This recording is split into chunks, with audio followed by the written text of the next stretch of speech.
तुमचं या निवडणुकीमध्ये टार्गेट कोण असणार आहे?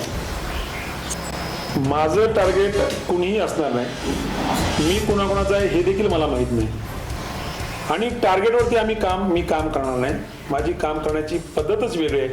सर्वांना सोबत घेऊन जो काय सर्वसामान्य जनतेला हवं आहे ते देण्याचा मी प्रयत्न करणार.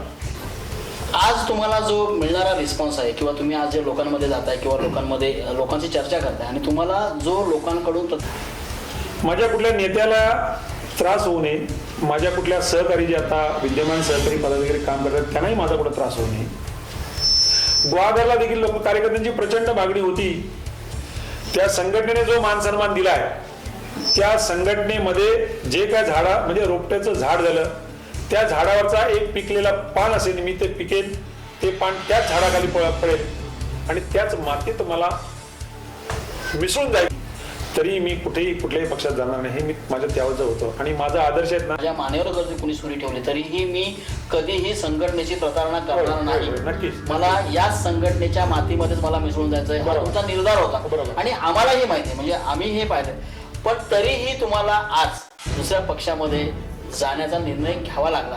नेमकं ह्या मागे याचं कारण काय होतं आणि ह्या मागे कोण होतं ते जर तुम्ही आम्हाला आमच्या प्रचारात सांगितलं तर निश्चितच त्यांना माझा स्वाभिमान डिवचला गेला त्या एका वाक्यानं आणि मग मी विचार करू लागलो आणि ते विचार माझ्या मनामध्ये पक्के होत गेले. सहकारी येत गेले, सहकारी सांगत गेले की नाही बस करा. सहकारी तर मला अगदी 4-5 वर्षापासून सांगत होते पण माझं मन होत नव्हतं. पण तो एक निर्णय घडला आणि मग मला तो विचार माझा बदलावा लागला आणि आज ते तुमच्या समोर.